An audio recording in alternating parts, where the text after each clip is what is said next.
श्री शिवाय नमस्तुभ्य। हर हर महादेव। प्रिय भक्तों, सावन में किसी भी दिन बिना किसी को बताए एक जोड़ी हरी चूड़ी इस जगह बांध देना। 24 घंटे में होगी हर मनोकामना पूरी। इतना धन आएगा कि संभाले नहीं संभलेगा। भगवान भोलेनाथ जी के आशीर्वाद से पूरे साल धन बरसता रहेगा। मिलेगी सभी दोषों से मुक्ति। इस दिन बहुत सारे दुर्लभ योगों का संयोग बन रहा है। ये एक दुर्लभ संयोग है जिसमें भगवान शिव और भगवान गणेश दोनों की पूजा का फल एक साथ मिल सकता है। सावन का जो महीना होता है मर्यादा एवं ये भक्ति का महीना होता है, भक्ति का माह होता है। सावन के पूरे महीने पर भगवान भोलेनाथ जी का नियंत्रण माना जाता है। कालों के भी काल कहे जाने वाले महाकाल शिव शंभू को सावन का पवित्र महीना बहुत ही खूबसूरत लगता है। इस समय सूखे पड़े बंजर, सूखे पड़े बाग खिलखिला उठते हैं। चारों ओर हरियाली ही हरियाली दिखाई होती है।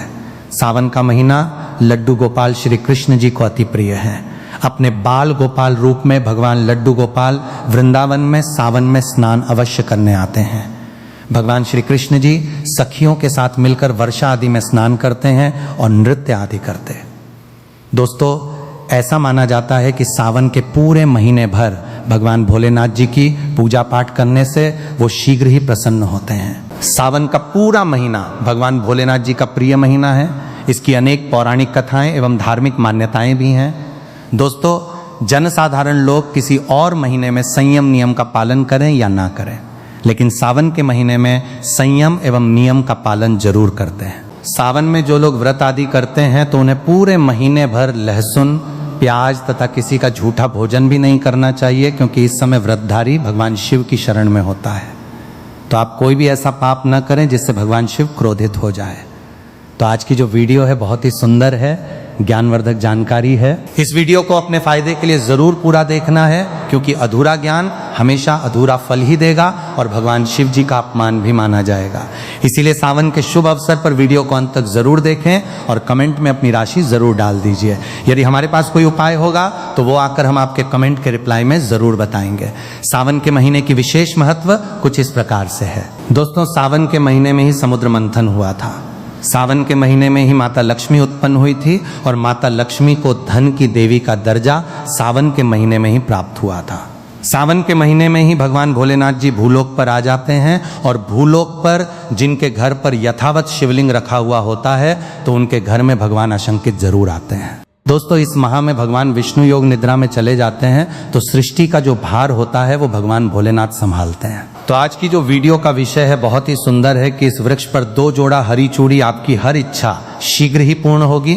और इस वृक्ष पर सावन में अगर हरी चूड़ी बांधते हैं तो आपकी सभी मनोकामना शीघ्र ही पूर्ण होगी ही होगी और आपका आने वाला समय भी सुगमता पूर्वक से गुजरेगा और कैसी भी आपके जीवन में जो परेशानी चल रही हो वो परेशानी भी समाप्त हो जाएगी।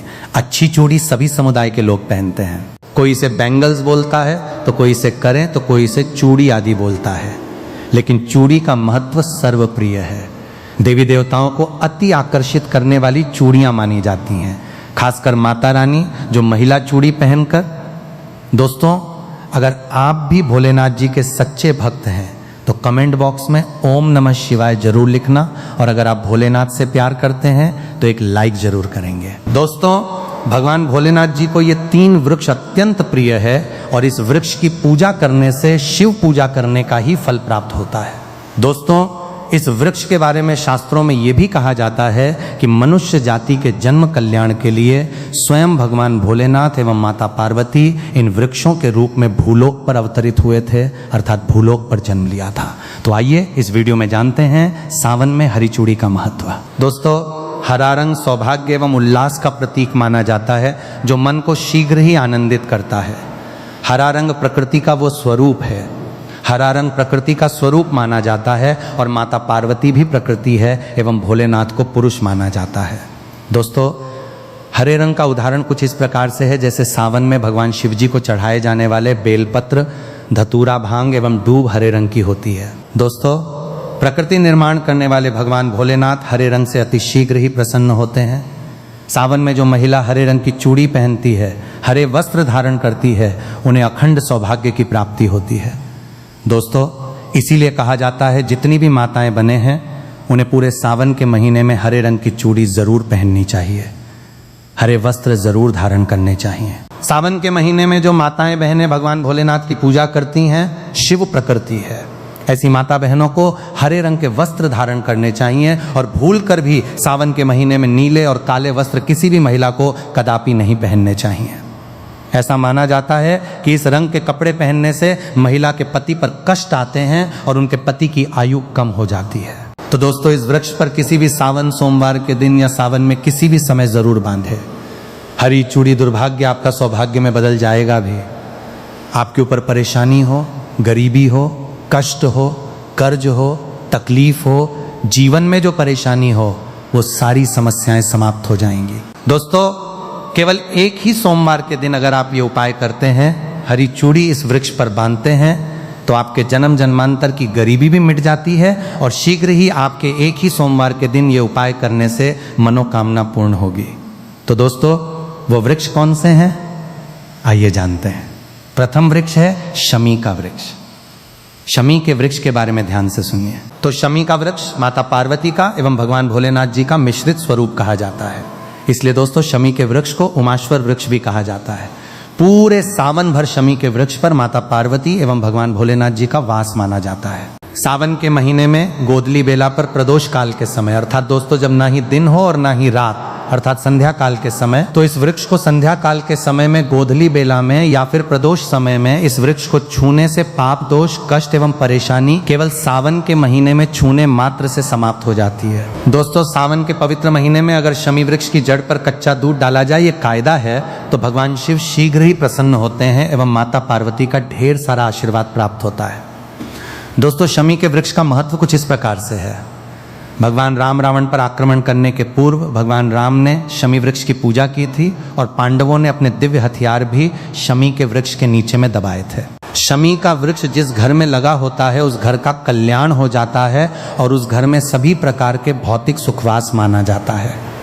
तो दोस्तों, सावन के किसी भी सोमवार के दिन शमी वृक्ष पर उमा महेश्वर का ध्यान करते हुए 2 जोड़ी हरी चूड़ी एवं हरे रंग का रिबन जरूर बांधना चाहिए, या फिर हरे कलर का जो भी आपको श्रृंगार आदि मिल जाए वो आपको जरूर बांधना चाहिए, जैसे कि हरे रंग की मेहंदी, हरे रंग की बिंदी आदि, या हरी चूड़ियां जरूर बांधनी चाहिए।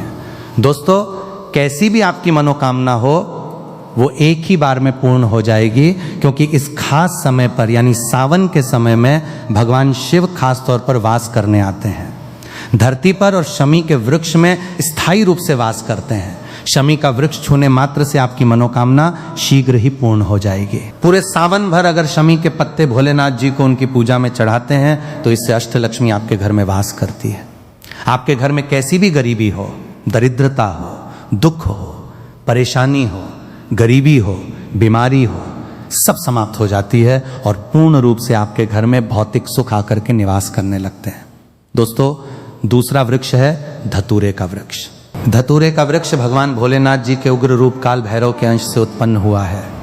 ऐसी मान्यता है कि शिवलिंग पर धतूरे के पत्ते या पुष्प फल चढ़ने से राहु, केतु एवं शनि के कुप्रभाव समाप्त होते हैं। धतूरे के वृक्ष पर सावन के किसी भी सोमवार के दिन अगर 2 जोड़ी हरी चूड़ी बांधे तो शत्रुओं से छुटकारा मिलता है एवं शत्रुओं का सर्वनाश होता है। और दोस्तों, सावन सोमवार के दिन धतूरा का वृक्ष छूने मात्र से भगवान शिव आपके घर में दौड़े चले आएंगे। दोस्तों, अगर सावन के किसी भी शनिवार के दिन धतूरा के वृक्ष पर बाबा काल भैरव का ध्यान करते हुए हरी चूड़ी अगर बांधी जाए तो घर से भूत प्रेत बाधाएं सब नष्ट हो जाती हैं, भस्म हो जाती है। एवं छोटे से धतूरे की जड़ अगर घर के किसी भी कोने में छुपा दी जाए या घर में जमीन में गांठ दी जाए तो भूत प्रेत इत्यादि का वास घर में कभी नहीं होता है। घर से सभी बाधाएं शिव के वास होने से भाग जाती हैं। दोस्तों, जो तीसरा वृक्ष है वो है बेल का वृक्ष। अगर भगवान शिव को बेलपत्र न चढ़ाए जाएं तो सावन का व्रत अधूरा माना जाता है और बिना पत्र चढ़ाए ही शिवलिंग पर जल भी व्यर्थ हो जाता है। इसलिए जब भी आप भगवान शिव पर बेलपत्र चढ़ाएं तो 5 बेलपत्रों के ऊपर श्री राम अवश्य लिखें। इससे भगवान शिव शीघ्र और अत्यंत प्रसन्न हो जाते हैं। दोस्तों, सावन में बेल वृक्ष को छूने से कई तीर्थों के दर्शन का लाभ प्राप्त होता है। सावन में इस वृक्ष को क्यों छूना जरूरी है, आइए जानते हैं बेल वृक्ष की महिमा। मैं आप लोगों को कई कथाओं में बता चुका हूं कि बेल का वृक्ष माता पार्वती का स्वरूप माना गया है। यह वृक्ष माता पार्वती के पसीने से उत्पन्न हुआ है। स्कंद पुराण में इसका बहुत ही स्पष्ट वर्णन मिलता है। इसके पत्तों में भगवान शिव डालियों में माता पार्वती, जड़ों में ब्रह्मा जी तथा इसके तन में स्वयं भगवान विष्णु का निवास माना गया है। संध्या काल में ऐसा माना जाता है कि यदि किसी शिव मंदिर के समीप बेल का वृक्ष हो तो उसके नीचे घी का दीपक अवश्य जलाना चाहिए। वैसे तो इसे प्रतिदिन जलाना उत्तम माना गया है, लेकिन सावन के पावन दिनों में शाम के समय यदि आप किसी शिव मंदिर के पास स्थित बेल वृक्ष के नीचे घी का दीपक जलाते हैं तो यह अत्यंत शुभ माना जाता है। घी का दीपक जलाने से धन, गुण तथा परम शिव भक्ति की प्राप्ति होती है। दोस्तों, इस वृक्ष को छूने से पाप तत्काल नष्ट हो जाते हैं। आपके जीवन में चाहे जैसा भी पाप हो वो दूर होने लगता है। अब आपको करना क्या है? देखिए, बेल वृक्ष को बहुत ही उत्तम माना गया है। माता लक्ष्मी को भी बेल वृक्ष का अवतार लेना पड़ा था। एक कथा के अनुसार मैं आपको यह भी बताऊंगा कि माता लक्ष्मी को बेल वृक्ष के रूप में अवतरित क्यों होना पड़ा था। तो सावन के पवित्र दिनों में बेल वृक्ष के नीचे घी का दीपक अवश्य जलाइए। घी का दीपक बहुत ही उत्तम माना गया है। अन्य वृक्षों को जहां लोग मक्खन चढ़ाते हैं, बताशे का भोग लगाते हैं, वहीं बेल वृक्ष को माता पार्वती और भगवान शंकर का स्वरूप माना जाता है। बेल वृक्ष की जो जड़ होती है उसके मूल भाग में समस्त तीर्थ आकर निवास करते हैं। इसीलिए सावन के महीने में कहा जाता है कि जो लोग तीर्थधाम नहीं जा सकते या तीर्थों के दर्शन नहीं कर पाते, वे यदि 1 महीने तक बेल वृक्ष के नीचे घी का दीपक जलाते हैं तो उन्हें संपूर्ण तीर्थों के दर्शन के बराबर पुण्य की प्राप्ति होती है। मैं इसलिए ऐसी गुप्त और रहस्यमयी जानकारियां बताता हूं जिससे आप सभी दर्शकों का कल्याण हो और आपकी आध्यात्मिक उन्नति हो। सभी को धन की आवश्यकता नहीं होती, किसी को पुण्य की प्राप्ति चाहिए होती है, तो कोई आध्यात्मिक उन्नति करना चाहता है। इसीलिए मैं इस प्रकार की छोटे छोटे गुणों से भरी रहस्यपूर्ण जानकारियां वीडियो में साझा करता हूं। दोस्तों, अब करना क्या है? सावन के शुभ और मंगलमय दिनों में इस वृक्ष को स्पर्श करना है।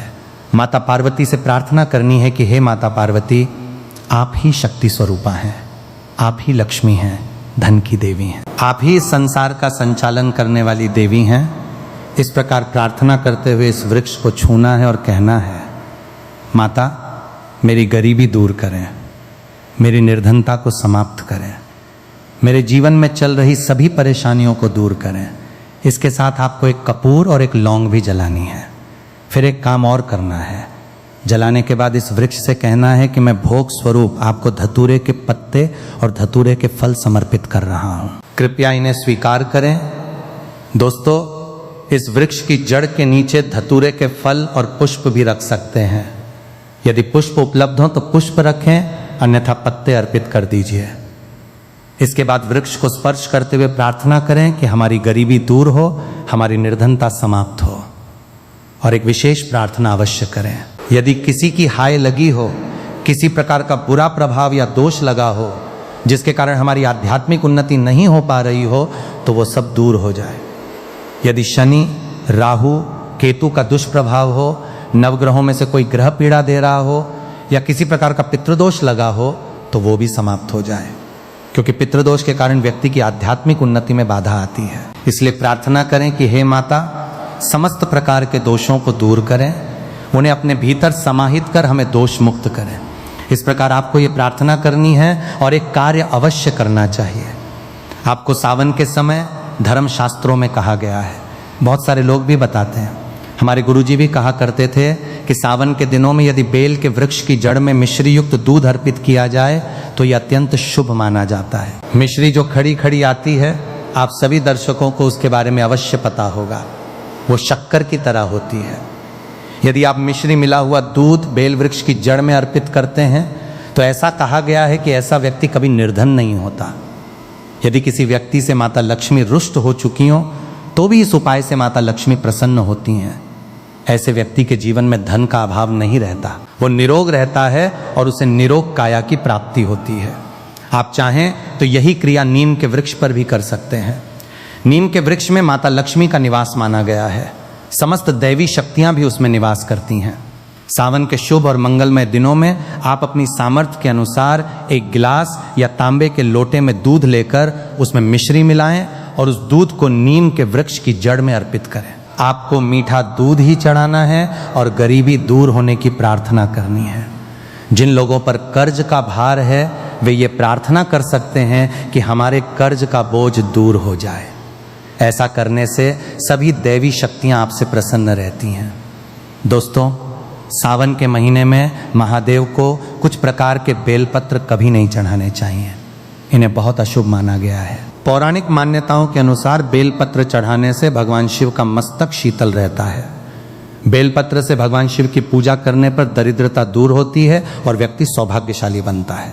इससे हनुमान जी भी प्रसन्न होते हैं क्योंकि उन्हें भगवान शिव का ही अंशावतार माना गया है। दोस्तों, पहले ये जान लेते हैं कि बेलपत्र के उपयोग और उसके लाभ क्या हैं। दोस्तों, नंबर 1, तीनों लोकों में जितने भी प्रसिद्ध तीर्थ स्थल हैं वे सभी बेल वृक्ष के मूल भाग में स्थित माने गए हैं। इस बात को शायद बहुत कम लोग जानते होंगे। दोस्तों, नंबर 2, यदि बेल का वृक्ष घर के बीचों बीच या पूर्व दिशा में लगा हो तो घर में धन धान्य की कमी नहीं रहती और परिवार के सदस्य सुखी एवं खुशहाल रहते हैं। दोस्तों, नंबर 3, जो व्यक्ति बेल वृक्ष के मूल भाग की गंध, पुष्प आदि से पूजा अर्चना करता है उसे मृत्यु के पश्चात शिवलोक की प्राप्ति होती है। दोस्तों, अब जानते हैं बेलपत्र से जुड़ी कुछ विशेष बातें। चतुर्थी, अष्टमी, नवमी, चतुर्दशी, अमावस्या, संक्रांति के समय तथा सोमवार के दिन बेलपत्र नहीं तोड़ना चाहिए। पूजा से एक दिन पहले ही बेलपत्र तोड़कर रख लेना चाहिए। दोस्तों, आपको बता दें कि बेलपत्र कभी अशुद्ध नहीं होते। यदि आपको पूजा के लिए नए बेलपत्र नहीं मिल रहे हैं तो आप पहले से चढ़ाए गए बेलपत्रों को स्वच्छ जल से धोकर पुनः भगवान शिव को अर्पित कर सकते हैं। दोस्तों, बेलपत्र में 3 पत्तियां होना आवश्यक माना गया है। कटी फटी पत्तियों वाले बेलपत्र भगवान शिव को भूलकर भी अर्पित नहीं करने चाहिए। ऐसा करना भगवान शिव तथा बेलपत्र दोनों का अपमान माना जाता है। इसलिए बेलपत्र की पत्तियां एकदम साफ और पूर्ण होनी चाहिए। दोस्तों, सावन के इस पवित्र महीने में यदि किसी व्यक्ति को 5 विशेष संकेत मिल जाएं तो ये माना जाता है कि महादेव उसकी भक्ति से अत्यंत प्रसन्न हैं और उसे धनी होने से कोई नहीं रोक सकता। तो चलिए जानते हैं। दोस्तों, नंबर 1, बैल का दरवाजे पर आना। नंदी महाराज भगवान भोलेनाथ का वाहन है। नंदी को भगवान शिव का द्वारपाल भी कहा जाता है। नंदी महाराज बुद्धि और ज्ञान के प्रतीक माने जाते हैं। शिव मंदिरों के बाहर सदैव नंदी महाराज विराजमान रहते हैं। लेकिन यदि सावन के पवित्र महीने में अचानक कोई बैल आपके दरवाजे पर आ जाए और घर की चौखट के पास खड़ा हो जाए तो इसे शुभ संकेत माना जाता है। ये माना जाता है कि भगवान शिव आपकी भक्ति से प्रसन्न हैं और आपके घर में खुशियां आने वाली हैं। ऐसे में नंदी महाराज को तिलक लगाकर मीठा भोग अवश्य खिलाएं। दोस्तों, नंबर 2, सावन के पवित्र महीने में यदि आपको स्वप्न में शिवलिंग या भगवान शिव के दर्शन हो जाएं तो इसे अत्यंत शुभ संकेत माना जाता है। यह संकेत देता है कि आपके जीवन की परेशानियां जल्द समाप्त होने वाली हैं। भगवान शिव आपकी सच्ची भक्ति और आराधना से प्रसन्न हैं। ऐसे समय में शिव भक्ति में कोई कमी नहीं आने देनी चाहिए। घर को स्वच्छ रखें क्योंकि यह भगवान शिव की कृपा का संकेत माना जाता है। दोस्तों, नंबर 3, शास्त्रों के अनुसार नीलकंठ पक्षी भगवान शिव का प्रतीक माना गया है। यदि सावन के महीने में नीलकंठ आपके घर की छत पर आकर बैठ जाए तो उसे भूल कर भी नहीं भगाना चाहिए। यह अत्यंत शुभ संकेत माना जाता है। शास्त्रों में बताया गया है कि नीलकंठ का घर पर आकर बैठना भगवान शिव की विशेष कृपा का प्रतीक है। मान्यता है कि अब आपके बुरे दिन समाप्त होने वाले हैं। कहा जाता है कि भगवान श्री राम ने भी रावण पर विजय प्राप्त करने से पूर्व नीलकंठ के दर्शन किए थे। दोस्तों, नंबर 4, सावन के पवित्र महीने में यदि अचानक घर में काला सांप दिखाई दे जाए तो इसे भी शुभ संकेत माना जाता है। ऐसे में उसे बिल्कुल भी नुकसान नहीं पहुंचाना चाहिए। यह भगवान शिव के आने का संकेत है। जिनकी भक्ति से महादेव प्रसन्न होते हैं तब महादेव किसी खास अवसर पर ही अपने संकेत देते हैं। सावन का महीना बहुत ही पवित्र महीना माना गया है। यही वो महीना है जिसमें भगवान शिव धरती पर आते हैं और उसी घर में अपना वास बना लेते हैं जो उनका सच्चा भक्त होता है। सपने में किसी मंदिर में नाग नागिन का जोड़ा दिखाई देना बहुत ही शुभ माना गया है। यह घर में शिव कृपा के आने का संकेत है।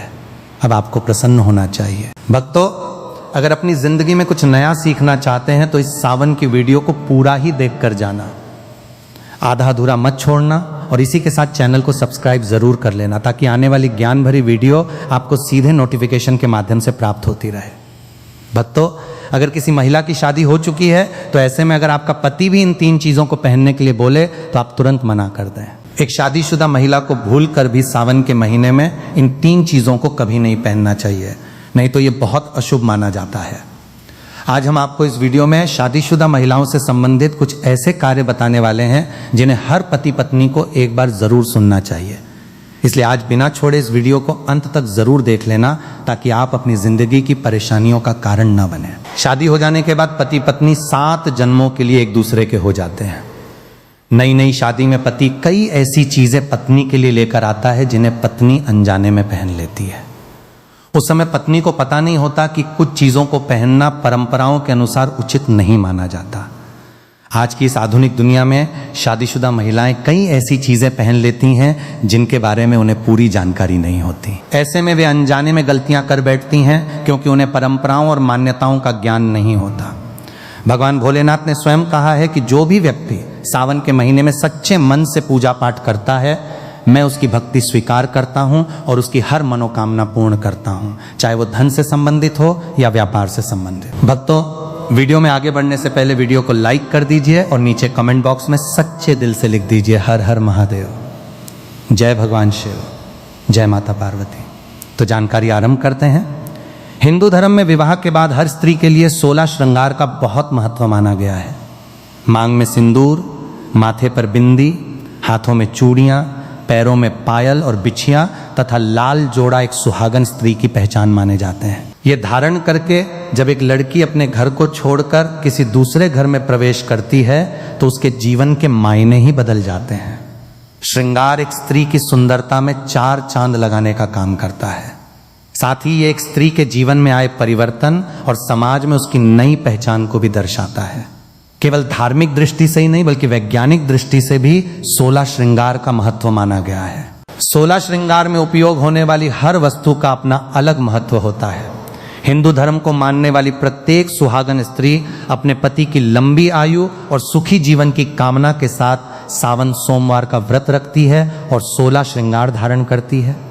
परंतु कुछ ऐसी चीजें भी होती हैं जिन्हें महिलाओं को नहीं पहनना चाहिए। अब यहाँ कुछ भक्त ऐसे भी होंगे जो हमारी बातों को हल्के में लेंगे क्योंकि उन्हें इन मान्यताओं की जानकारी नहीं है।